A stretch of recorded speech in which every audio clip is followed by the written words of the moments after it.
नमो विष्णुपदाय कृष्णप्रेष्ठाय भूतले श्रीमते भक्तिवेदांत स्वामिनिति नामिने नमस्ते सारस्वती देवे गौरवाणी प्रचारिणे निर्विशेष शून्यवादी पाश्चात्य देशतारिणे जय श्री कृष्ण चैतन्य प्रभु नित्यानंद श्री अद्वैत गदाधर शिवासादि गौर भक्तवृंद हरे Krishna Krishna Krishna Hare Hare Hare Ram Ram Ram Hare Hare Hare Krishna. So thank you all very much for joining today's session. So we have been discussing from Bhakti Rasamrit Sindhu by Srila Rupa Goswami. In that last couple of weeks, we started discussing about the angas of devotional service, right? And he talks about the primary, the preliminary angas, which is called the door to devotional service. The first 10 are do's, the next 10 are don'ts. We discussed about, I mean, we did not discuss, but we just enumerated them. And then the other 44 angas were also mentioned by him, right? So then towards the end of our discussion, there was a discussion about, there were questions asked about, you know, the role of astrology and all that.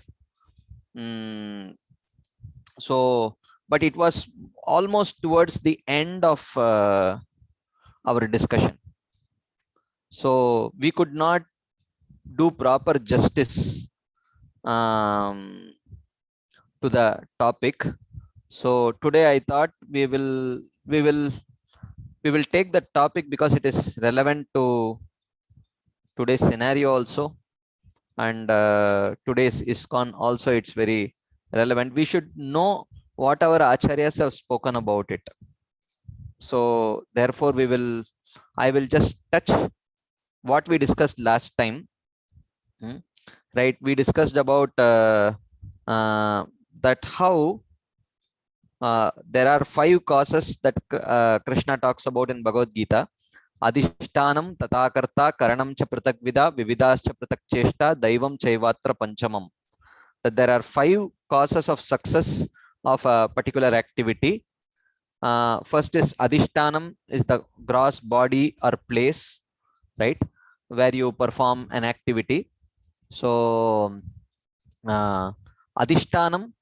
So therefore, as in the beginning of Bhagavad Gita, Dhritarashtra also says, Dharma kshetre kurukshetre samaveta mamaka pandavaschaiva kimakurvata Sanjaya. It is mentioned that why did he say Dharma kshetre kurukshetre? Because he knew that the pious nature of that particular place will have an impact on the outcome of the battle. Okay, so one cause of success could be the place, Adhishtanam. The second cause is Karta. Karta means identification or Upadhi. Let's say if someone wants to teach a subject matter, so then he should identify himself as a teacher. If he says, "Arey, I am not a teacher, I am just a businessman." So if he does not carry that Upadhi of being a teacher, then there is a very little chance of his accomplishing the task also. So the success of that activity to some extent definitely depends on the karta bhav that the person has. The third is karanam. Karanam means the subtle senses, the sukshmendriyas, the ability to lift, the ability to walk, the ability to see clearly. So, well, Adhishtanam refers more to the stulendriyas. Karanam refers to the sukshmendriyas. Both of them should be properly functioning, right? So I may have eyeballs which look quite good, but you know, I may have trouble. I may be myopic inside. So whether a person is myopic or not, just looking at the gross eyeballs, one cannot tell. So so therefore that is the sukshmendriya. So, and then the fourth is cheshta, endeavor, and the fifth is daivam, which is karma. Okay. So we were discussing one of the questions that was asked last time was, they say that, okay, we will touch this point. For now, you just remember these 5 causes of success of an activity are these 5. For a devotee, instead of karma, it is anugraha. So now one may say, why not karma? So the problem with the role of astrology as a, in one sense, like a predictive science as per one's karma, for devotees, it is not appropriate. Why?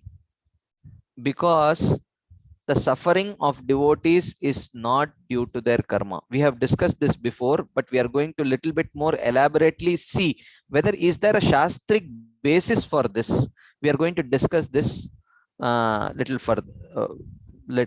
bit now. But before we do that, I want to read a small excerpt from His Holiness Radhanath Swami Maharaj's question and answer session. In after one of the Bhagavatam classes, one of the devotees asked the question, and I am going to read an answer given by His Holiness Radhanath Swami Maharaj to this question. Okay, please hear carefully. This is a very wonderful question, very relevant question.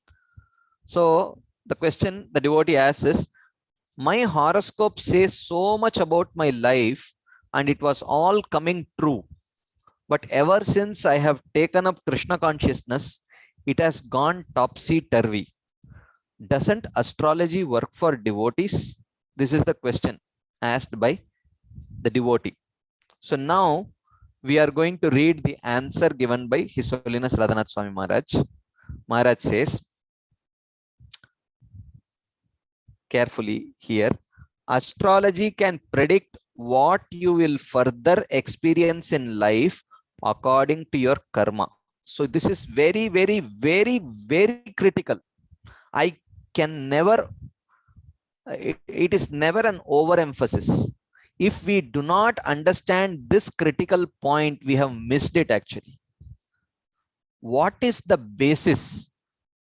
Astrology is a proper Vedic predictive tool, but what is the basis of the prediction of an astrological chart? We should very clearly understand it predicts based on a person's karma. So this is the first point to be noted, but this is the most critical point to be noted. Okay. This is the science of astrology, but I know one of the greatest astrologers in India who lives in Bangalore.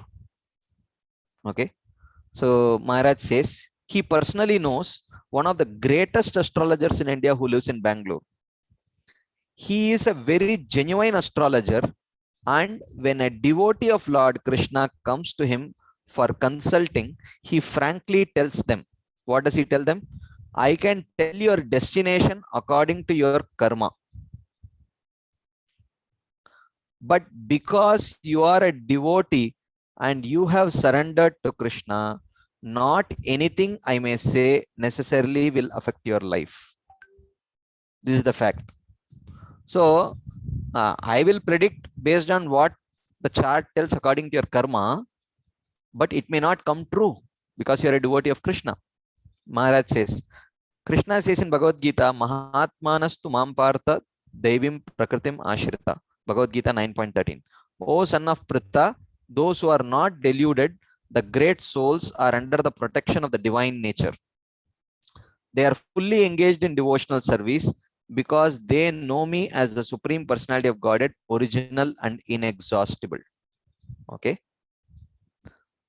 So Maharaj says, when you surrender to Krishna, you come under the influence of the divine nature. Come under the influence of the divine nature means what? There is an alternative force which is controlling the lives of the devotees. It is no longer karma. Although due to your past activities and karma, you have a destiny, but when you surrender to Krishna, you are no longer under the laws of karma. This is the key line. This is the key thing. This is the second point to be noted. Okay. This is the second most important point to be noted.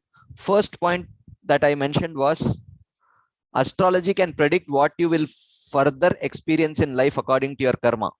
Second point to be noted, although due to your past activities and karma, you have a destiny, but when you surrender to Krishna, you are no longer under the laws of karma. Okay. Okay, then Maharaj continues. Krishna can either let you go through the reactions of your karma, or he can intervene and separate you from that condition. So Krishna will decide. Okay. In 1966, Maharaj gives an example. When Prabhupada had a very major heart attack, he was taken to a hospital. As soon as he regained his consciousness, he said, I cannot tolerate the doctors in hospital. Take me back to the temple. Later, at the temple, Srila Prabhupada said, it was my destined moment to die, but Krishna has more work for me in his mission. So, Krishna had changed it. So, when you become a devotee, so Maharaj does not say when you become the perfected devotee at the stage of prema, he does not say that. When you become a devotee, which means Adav Shraddha, because that is the definition of a devotee, Shraddha, right? Krishna could intervene in your destiny in any way he wants. Even if your destiny is to be prosperous and successful, Krishna can bring complete calamity in your life and take away everything if he feels that is good for your spiritual progress. And even if you are supposed to be diseased and die young, Krishna can give you healthy body if he feels that is good for your spiritual progress. But unless you utilize your independence to surrender to Krishna, then we are simply victimized by the results of our previous activities. So this is very critical for us to understand. You know, on what basis the science of astrology works. 99.999% of people of this world, astrology is a very valid science, valid Vedic science. But it is not valid for 100% of people. And that 0.0001% of people are the devotees. Devotees who have decided to purely practice the path of devotional service, their life is no longer controlled by karma. So this is from the Vartaman Acharya's words. Okay, this is from the Vartaman Acharya's words. We are now going to see from one of the past Acharya's writings and from Srimad Bhagavatam, we are going to see. Because this foundational science is very important for us to understand in order to properly come to a conclusion. We have to ask the Acharyas, they are our role models. We cannot have alternative role models. At least this much, as practicing devotees, we should accept that our role models are our Acharyas. What they say, we accept. Right? That is what we are trying to understand here. So right now we have, I know there will be questions, but if you can hold on for some time, we will definitely pause for some discussion. But at least now we have read what His Holiness Radhanath Swami Maharaj had to share about this whole thing. Now I want to read a small excerpt from the book called Madhurya Kadambini by Srila Vishwanath Chakravarti Thakur. Okay, and in that we will take the skeleton from that book, but I have added some portions from Bhagavatam and other places also, just to substantiate that point. I'm going to read it now. Let's carefully listen. Okay, so that section in this Madhurya Kadambini comes in the 3rd chapter of Madhurya Kadambini. For those of you who may not have heard about this book actually talks about what happens at various stages of devotional service. What is Shraddha? From Shraddha, how one crosses through Sadhu Sangha and comes to Bhajana Kriya. What happens at Bhajana Kriya?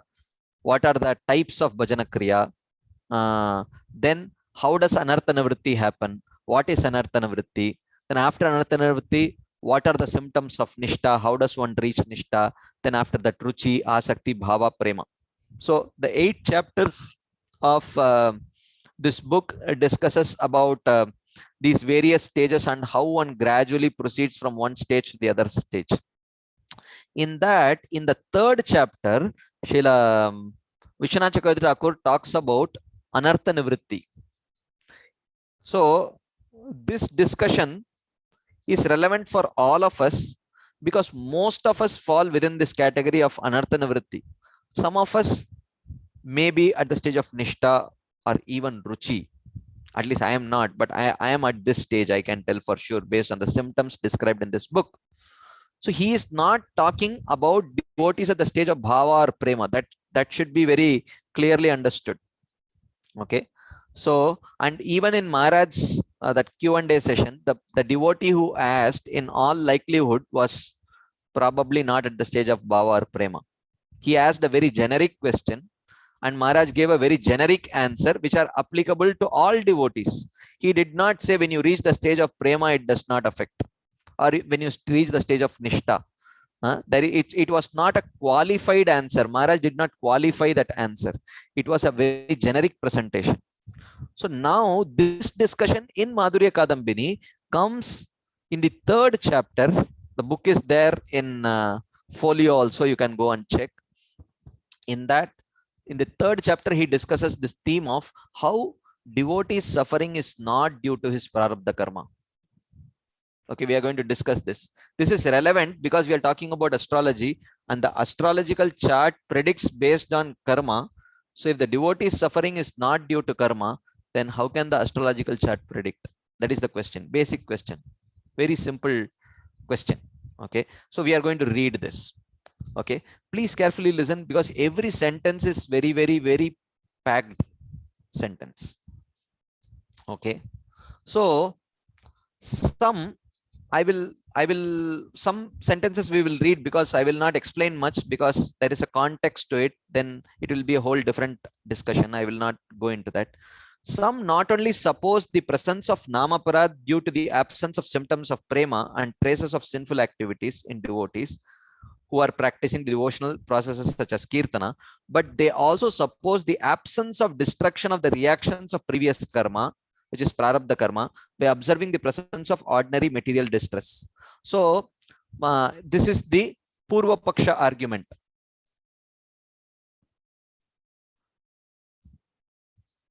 So Purva Paksha means those who do not accept the pure devotional conclusions. They argue that, look, देखा ना, devotee भी suffer कर रहा है ना, तो इसका मतलब है कि वो उसका प्रारब्ध कर्म गया नहीं.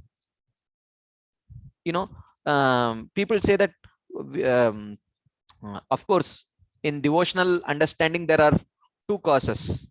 Our acharyas say, why do devotees suffer? There are 2 reasons. Why do devotees suffer? Okay, we are going to discuss it in detail, but I'm just giving you the gist at the beginning only. First thing is due to offenses. Okay, and offenses have nothing to do with one's astrological chart. Second is Krishna puts them in that situation.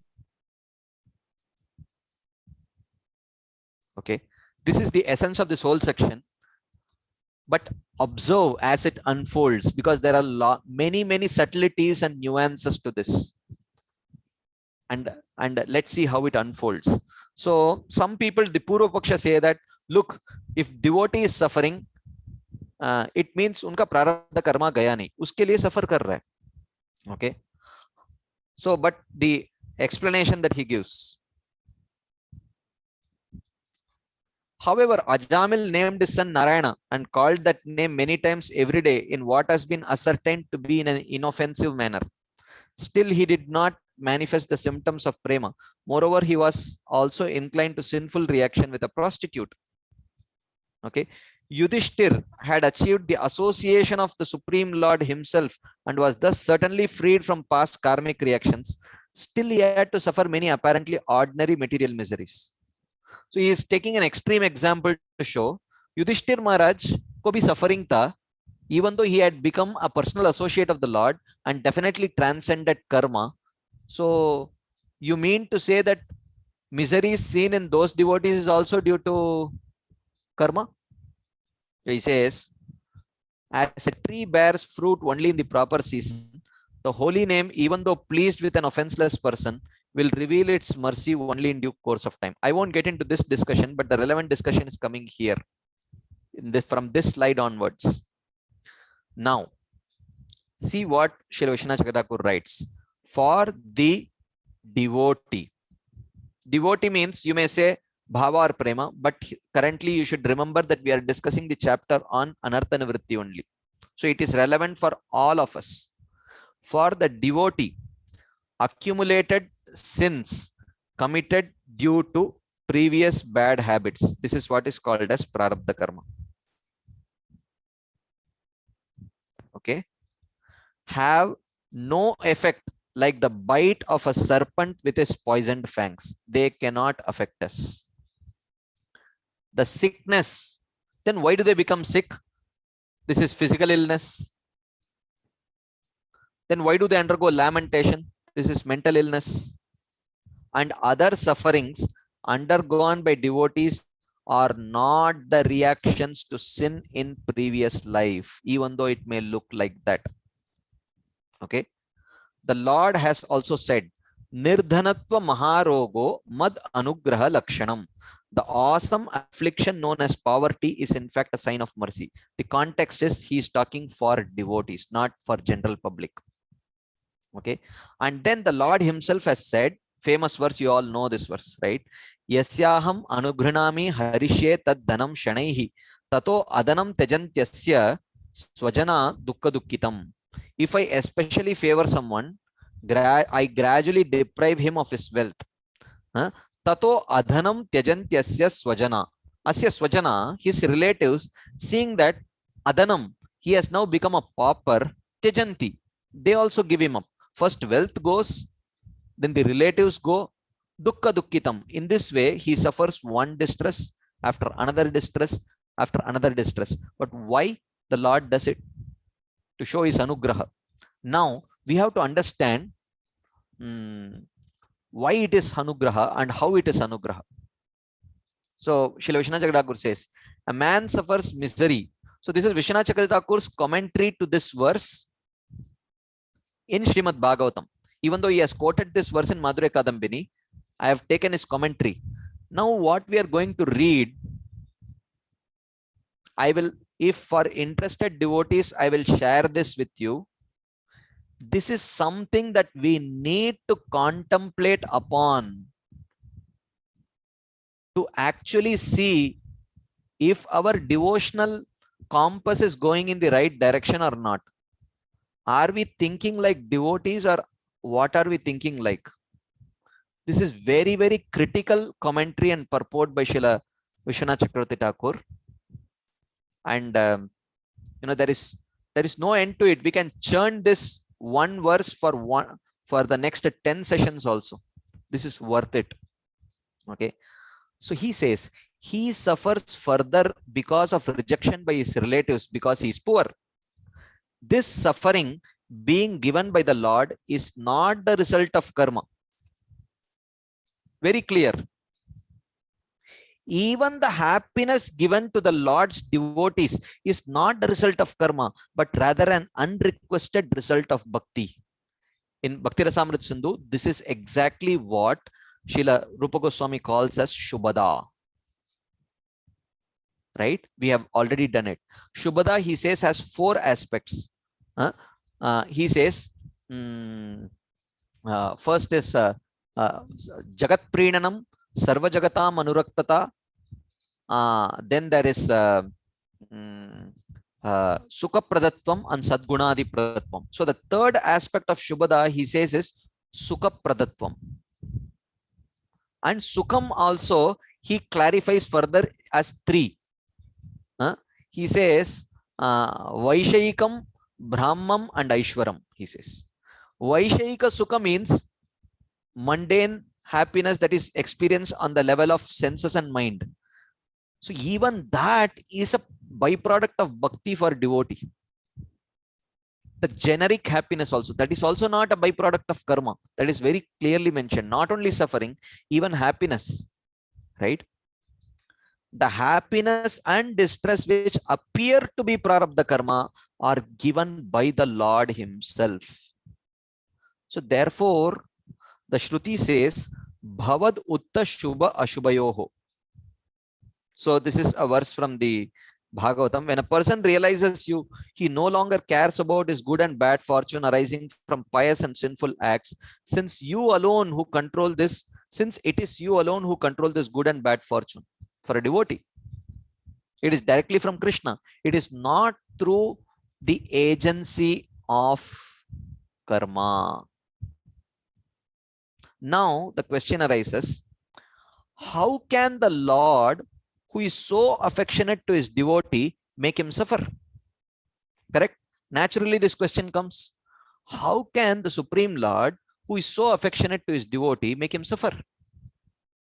Srila Vishnu Jagadhakur explains. The father, even though affectionate to his sons, gives them the austerity of studying by taking away their sources of enjoyment. Right? Just like a father would come and take the smartphone away. Till your exam ends, no more smartphone. Like that. The father knows that the action is a sign of his affection, even though the son may not appreciate it at that time. The son is myopic. He's spiritually, he is not far-sighted. He cannot understand. He will see my father is my dushman. You know, मैं थोड़ा भी सुख प्राप्त करने का प्रयास करता हूं तो वो आ जाते हैं. Like that he may think. So now, so he says that the father knows what is bad. So the father gives sometimes which may seem like suffering for the soul, but it's actually for the benefit. Now, one may say, अरे आप जो बोल रहे हैं ना बहुत poetic है, पर सच में देखेंगे in reality, if you see the experience of happiness or suffering, which is coming either from karma or directly from the Lord, they look very similar. What distinguishes them? A devotee also gets admitted in the hospital. His symptoms are also very similar to a non-devotee's symptoms. So it's not that a doctor can check the nadi of a devotee and find out, oh, he's a devotee. No, his pulse also sounds the same. So what exactly distinguishes the experience of happiness or suffering? How can you know that whether it is coming from the Supreme Lord or from karma? So this also he answers. He says, even though experiencing happiness or suffering arising from karma, so when he experiences karma, it is understood that when one experiences the reactions of a particular karma, then that karma is gone. It is destroyed. A person still maintains the seed or desire, the cause which will produce further happiness and suffering. So even though experience of that karma, experience of that suffering may destroy the karma, but the desire to perform that karma will not go away. And this desire this cause is the desire for enjoyment. Okay. That seed continues and it produces more suffering. The seed of enjoyment produces more suffering. According to the degree of karma or sin, the person experiences a certain degree of happiness or suffering, even to the extent of falling to hell. So this is for a normal person, right? So whatever is the extent of his good or bad karma, he will get appropriate amount of suffering or happiness. And the suffering can extend up to hellish suffering also. Thus, there are three qualities of karmic suffering. What are the three qualities of karmic suffering? First, even though experience of happiness and distress destroys the karma, the desire is not gone, right? And second, that desire leads to more actions which lead to further happiness and distress. And the third thing is that distress many times can even be extreme hellish suffering also he may get. These are the three qualities of karmic suffering. Okay. Then what about the suffering experienced by a devotee? So here Vishwanath Chakravarti says, the suffering induced by the Lord himself, however, is by his desire. His refers to H, capital H, Krishna's desire, and not by the Jiva's desire. That is the seed. So the seed of the suffering of a devotee is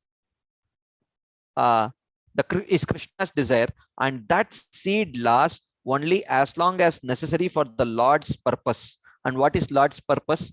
To pull the living entity, to pull the devotee closer to his lotus feet. That is the purpose. When that is accomplished, then it does not continue. Once suffering does not continue. Okay. So he quotes this verse from Bhagavatam. This is spoken by Yamaraj to the Yamadutas. So Yamaraj is telling in this verse, whom you should arrest and bring them to my abode, and whom you cannot touch and bring them to my abode. He says, Jihvana Vakti Bhagavad Gunanama Deyam Chetaschana Smaratita Charanaravindam Krishnaya no Namatiyat Shirayekadapi Tan Anayadvam Asato Akrita Vishnu Krityan. He says, Jihvana Vakti Bhagavad Gunanamadeyam, one whose tongue has never glorified the Supreme Personality of Godhead. Chetaschana Smaratita Charanaravindam, one whose mind has never ever meditated upon the lotus feet of the Lord. Krishnaya no Namatiyat Shiraye Kadapi, and one whose head has never bowed down to the lotus feet of the Lord. Tan Anayadvam, bring such a person. Akrita Vishnu Krityan, who has not committed, who has not performed even a single act of devotion, only he is fit to be brought to hell, which means one who has done even little bit of Krishna consciousness, he is not fit to be taken to hell. So the point is that from this, it is understood that for the devotee, suffering because of the Lord, there is no fall to hell. Even though there may be some kind of extreme suffering, but it will not be so extreme that it is like suffering in hell. Because of the affliction of the Lord for his devotee, the Lord does not give them extreme suffering. So now, in contrasting with the suffering that comes due to karma, there are three characteristics of the qualities of suffering as given by the Lord. First quality, the suffering induced by the Lord himself is by his desire alone and not by the Jiva's desire. Second, that suffering lasts only as long as necessary for the Lord's purpose and no longer. Whereas for a normal person, it lasts as long as the karma is not exhausted, right? And the third thing is that because of the affection of the Lord for his devotee, the Lord does not give them extreme suffering. Extreme means hellish suffering are not experienced by devotees. Okay. So the suffering arising from karma and the Lord are like the suffering arising from receiving a beating from an enemy and from one's own mother. One is like poison and the other is like nectar. The mother's beating, both will pain, that the cheek will pain, but the distress is different. The child will be more distressed when he receives the beating from a stranger, and he will know that the mother is beating him for the right purpose. Now, the next very important question that is asked is, but can't the Lord fulfill his purpose? His purpose is what? To bring the living entity closer to his lotus feet. Can't he fulfill this purpose without giving suffering to his devotees? Can't he do that? Okay. So he says, for the Lord who solves all problems, will his purpose not be fulfilled without giving suffering to his devotees? Vishwanath Chakravarti says, it will not be fulfilled.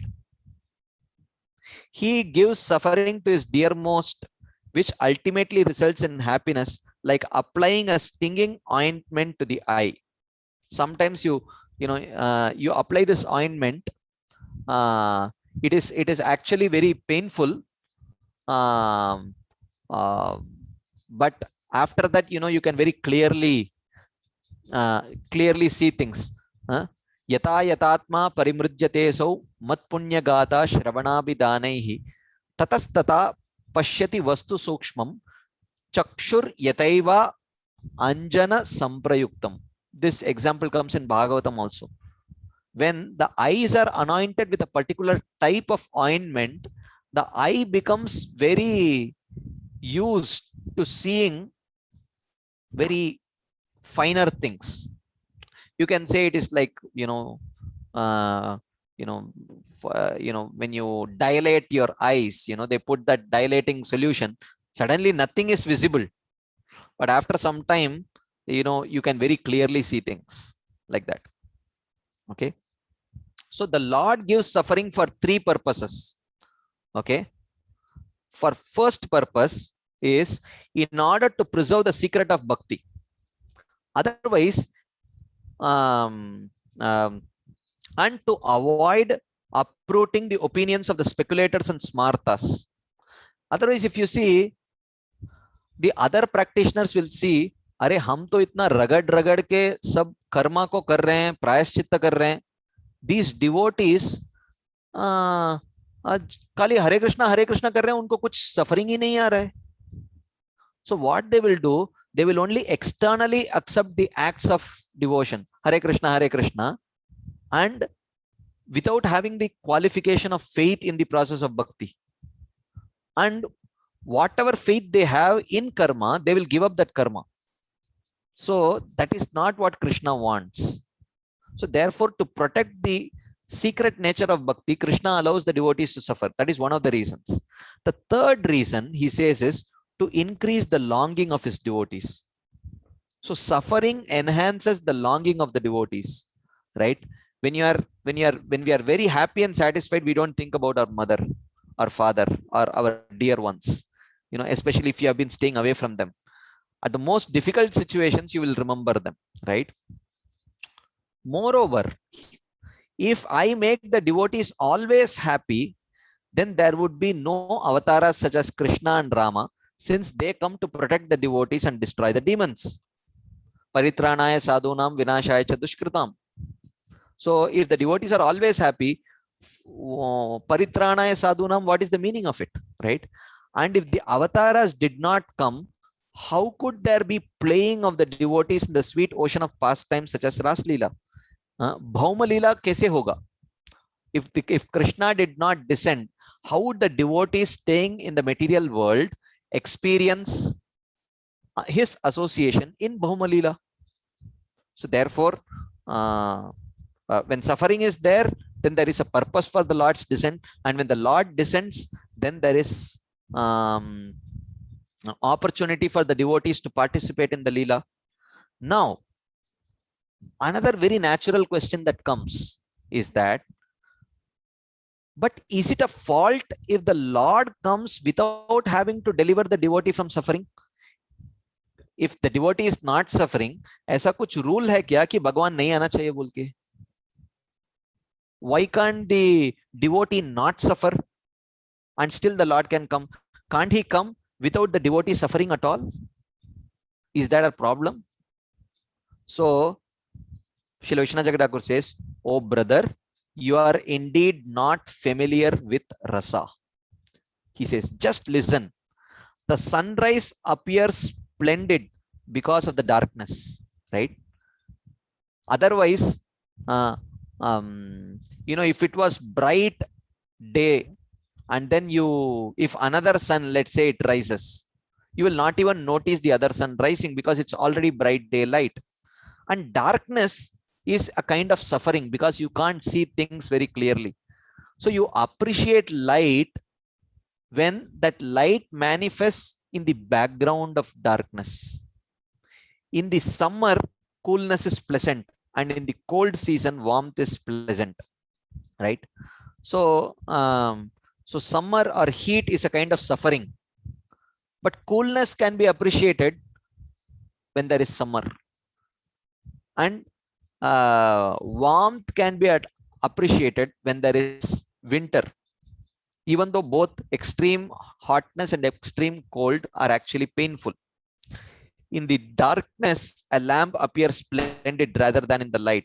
Food tastes delicious when there is suffering from hunger.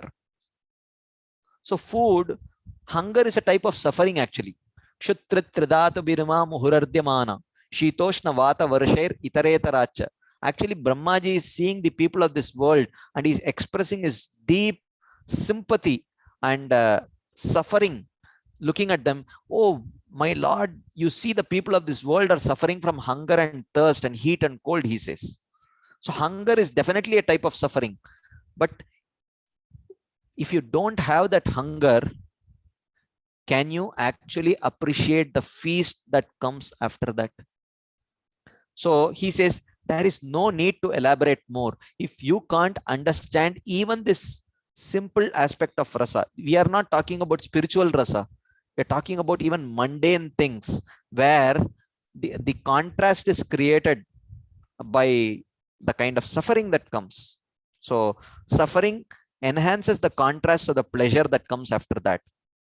So for this reason, Krishna gives suffering. So therefore, he concludes, the truth is that the greatest benefactor of his devotees purposely inflicts suffering on his devotees just to increase their humility and yearning for him.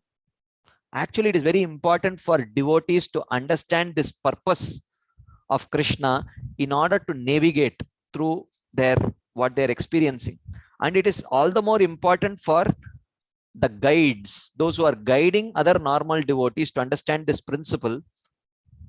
And of course, the application of this principle may vary from situation to situation, but essential Sambandha Gyan or the Siddhantic understanding should be it should be very clear with devotees, at least with those devotees who are guiding others. Thus, the devotees' woes means suffering, are not because of fruitive reactions, nor are they reactions of prarabdha karma or prarabdha sins. Right? So this is a very, very important principle that we need to understand. And because this topic was brought up in last discussion, I just wanted to touch upon this. We still have about 15-20 minutes. I will now open up the floor for some discussions, if there are any, based on the topic that we have discussed. So therefore, I will just tie the loose ends now. The only thing is that the whole discussion started with the discussion about the relevance of astrology. So as we saw, astrology is a science which is based on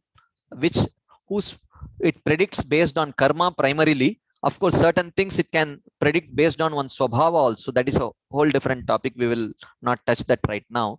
But basically, it predicts based on karma. So therefore, and it is quite clear from the Shastras that a devotee's suffering is not due to his karma. So therefore, astrology as a science, even though is a very, very, very bona fide science, it is also created by Krishna only.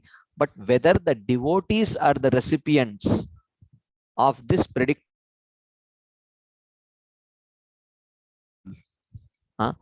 that is where the question comes, and that's what we have been discussing. Okay, at this point, we will open up for some discussions. I'm sure there'll be discussion points, topic, questions, and objections and comments. So we can please start this discussion. Anything anyone would like to add, comment upon, share, or something that you have learned that is new, which you did not know before? Anything you feel like sharing. It need not be a question also. It could be a comment. It could be a anything. So anyone would like to share?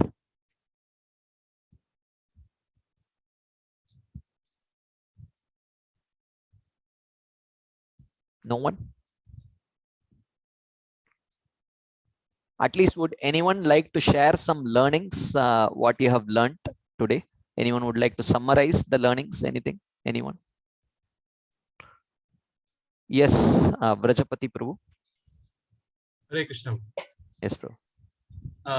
In Bhagavatam, it is mentioned about the Prahlad Maharaj that Bhogena Punyam Kushlena Papam. Means he has suffered all the good karmic reaction and what is bad reaction. What is the detail about this particular shloka, Bhuji?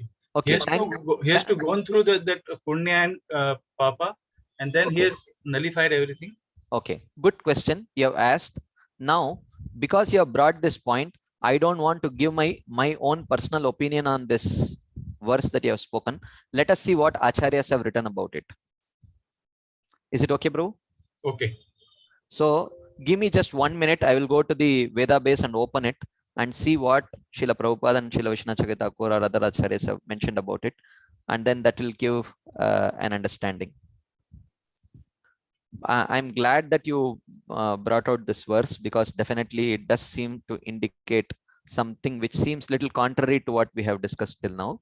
Yes. So we will go to that verse. I am just checking in Veda base.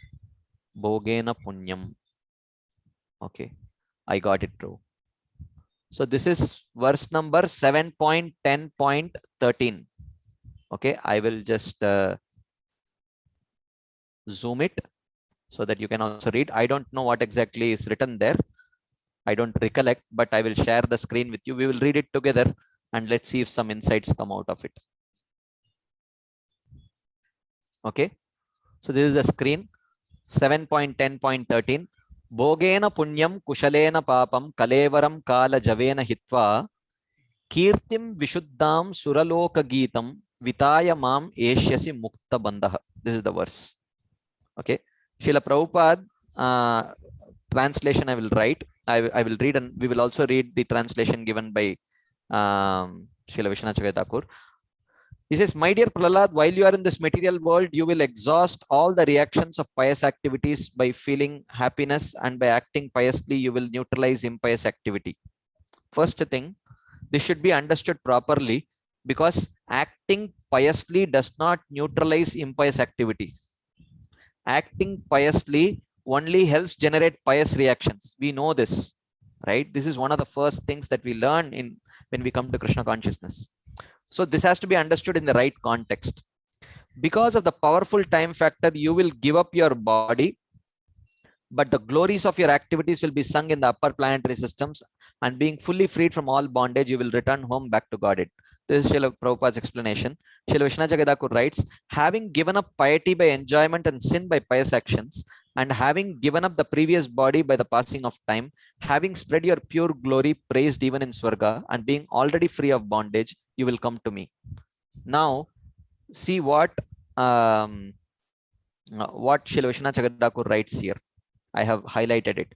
He says, do not be afraid of bondage by karma, by enjoyment. In your previous birth, so he says that in your previous birth, all karmas were destroyed. By experience of enjoyment, the prarabdha punyas will be exhausted, and by pious acts, prarabdha sins will be exhausted. Giving up your previous body, you attain me now. You are already liberated from bondage in this life. So basically, this whole verse indicates is the past life of Prahlad Maharaj. That's how Srila Vishwanath Thakur explains. You are a Jivan Mukta. It should be understood that Prahlad, like Narada and others, was partly Sadhana Siddha and partly Nitya Siddha. He was actually a Nitya Siddha playing the role of a Sadhana Siddha. So that's why he's talking about his previous life. You know, other Puranas talk about the past life of Prahlad Maharaj, where he was arguing with a prostitute and on Narsingha Chaturdashi day, and by that he actually in one sense fasted on the Narsingha Chaturdashi day, and like that. There is an explanation like that. Anyway, so but the point is that he says you are a Jivan Mukta. There is no question of in this life giving up papa or punya. Okay, so this is in one sense contrary to the essential signs of bhakti, if it is understood like that. So it's not like while being a devotee he gave up papa and punya. Papa and punya is given up at the beginning of devotional service only. Is that okay, bro? Vrajapati bro? Yes, Rudy. It will take time to understand. It's very complicated. Means whatever he was enjoying, that the present life, it Yeah, is because of his punya karma. no.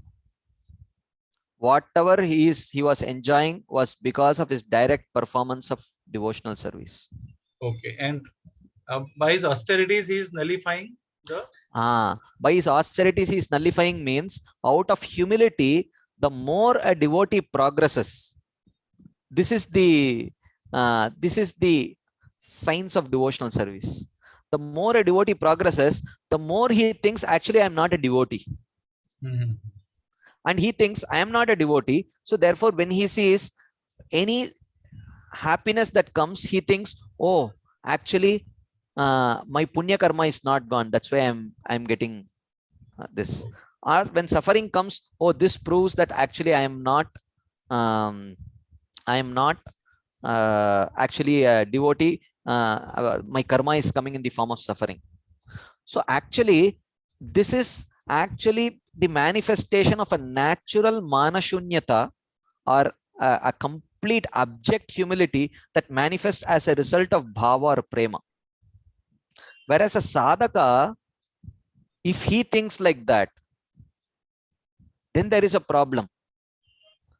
A sadhaka is supposed to see through the eyes of the scriptures, whereas a bhava bhakta or a prema bhakta will see through the eyes of love. And the eyes of love comes with, along with it comes a natural humility. So therefore, sometimes that may not be in line with the Shastric conclusions. Like, for example, Krishnadas Kaviraj Goswami says, I am lower than a worm in the stool. I am worse than Jagai and Madai. Now, is it true? Is it real? Then is either it is real, or actually Krishnadas Kaviraj Goswami is speaking a lie. It is neither. This is not real and he is not speaking a lie. Then is it true? No, it is not true. Then how do you understand it? It is a direct manifestation of the manashunyata, which is a natural, which is born out of natural humility. That one achieves at the stage of bhava or prema. We cannot imitate it. We have to see through the eyes of scriptures. We cannot imitate that humility. Is that clear, bro? Okay, clear. Thank you. Yeah. Any further questions, comments? Anyone? Yes, Braj Sundari Mataji. Haripur, thank you, Prabhuji, for the elaborate discussion and explaining it so well. I was actually having many questions, but was controlling because I didn't. I thought if I keep asking about astrology more, it will become irrelevant. But thank you, Prabhuji. I just wanted to ask that you said that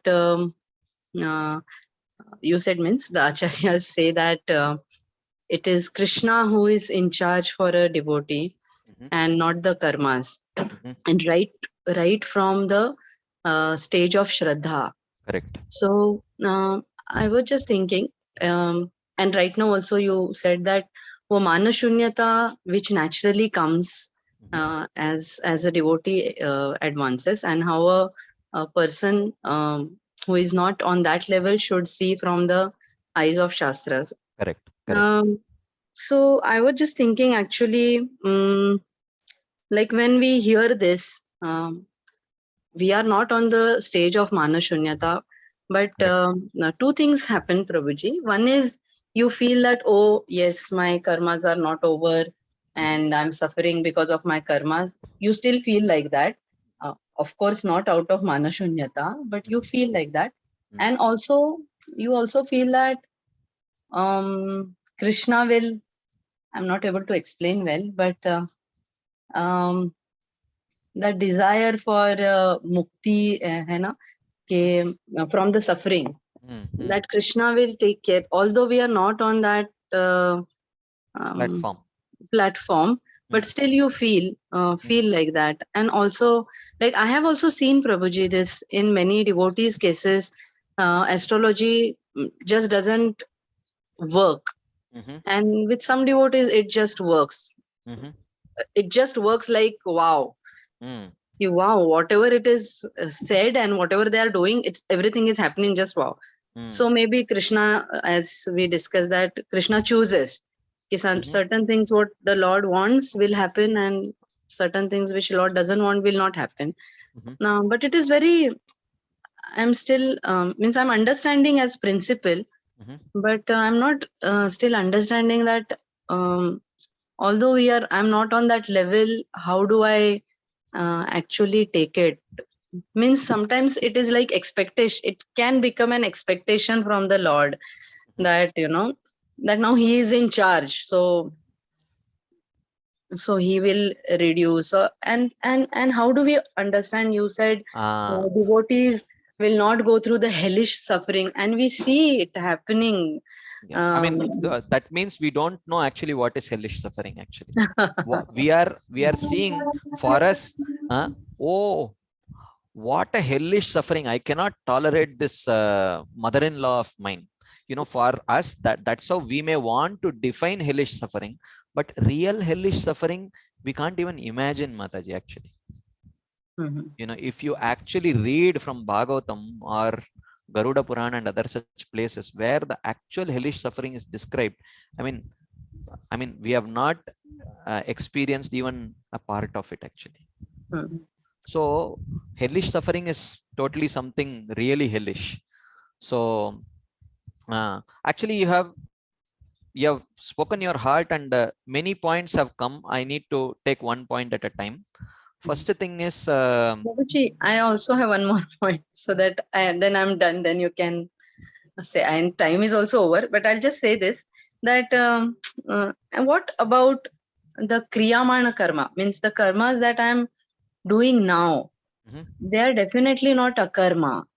Means am I not entitled to those reactions? What happens to those? Like I'm acting according to my conditionings, although I know correct, correct. I should not be. So Yeah. what about those reactions? And I honestly feel why the Lord should interfere. Means No, that's why? a good sentiment. That is a good sentiment. Why should the Lord interfere? That's a good sentiment.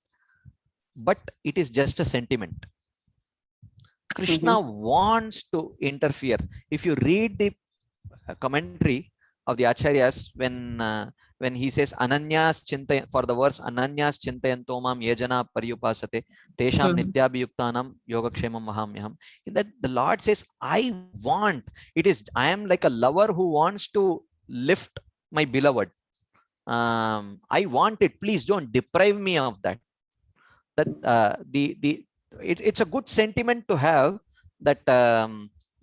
But at the stage of being a sadhaka, the problem that comes is, if you think the perfected devotees, when they are experiencing suffering and they see it as their own karma, you will never see them approaching an astrologer and trying to rectify it by karma kandya prayaschitta. Mhm. So they think that let me suffer. So therefore, Mhm. their faith is not affected. Their Mhm. faith in Krishna is intact and it grows. But when we who lack that humility, when we, out of our fake humility, we think that my life is, Krishna is, I am not so great, my life is not controlled by Krishna and it is controlled by karma only. What we will do, instead of taking shelter of Krishna, we will go and take shelter of these karma kandiya processes only, Mhm. which is not true. Then there should be some supporting statements from the Shastras which support that yes, a devotee's suffering is also due to karma. So therefore, an astrological chart which predicts based on karma should be able to predict. So now another question, we will end with this one particular point. You said that in some people's life, the astrological chart, it really works, like really completely it works, every single thing. How? Because the faith of the astrologer has to be protected, right? So otherwise, if nothing works and if the astrologer is not a pure devotional astrologer, I mean, of course, uh, we do talk about devotee astrologers, but they may know astrology, but whether they know the Bhakti Siddhanta properly or not, we do not know. So many times we say, oh, he's a devotee astrologer, he's a devotee astrologer. He may be a devotee and he may be an astrologer, but it is not necessary that he may know the astrological texts very nicely, but whether he knows the conclusions of the devotional scriptures properly or not, we do not know.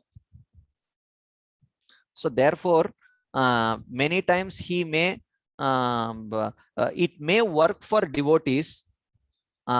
It's not that nowhere it is mentioned that the astrological chart cannot predict a devotee's karma.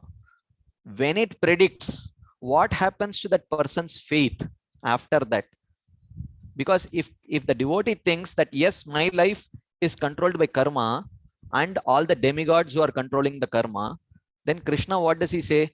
Yo yo yam yam tanum bhaktam shraddhayarchitum ichchati tasya tasyachalam shraddham tameva vidadamyaham. He says, whatever a devotee does, if a person worships a demigod, if he shows some faith in the demigod, Krishna says, when I observe it, you know what I do? I make that faith very strong. How do I make that faith very strong? When he worships them, through them, sataya shraddhaya yuktas tasyaradhana mihate labate cha tatakaman mayaiva vihitan hitan.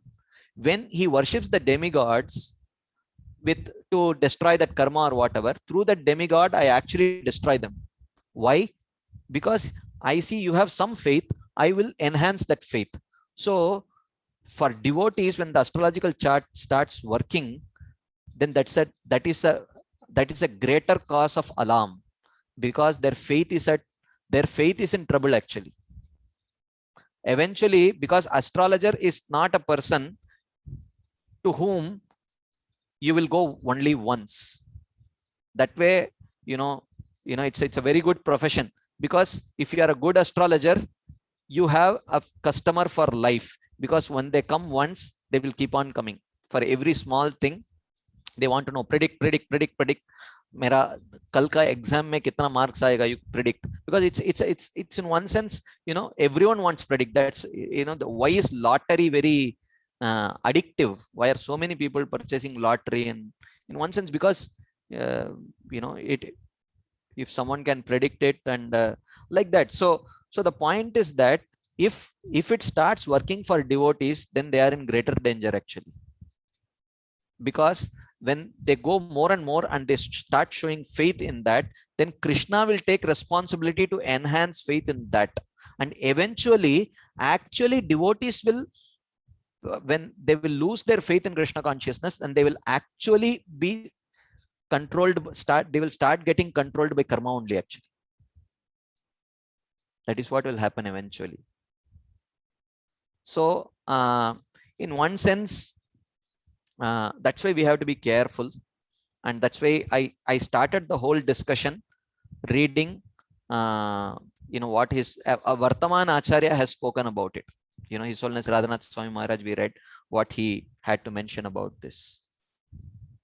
Is that okay, Mataji?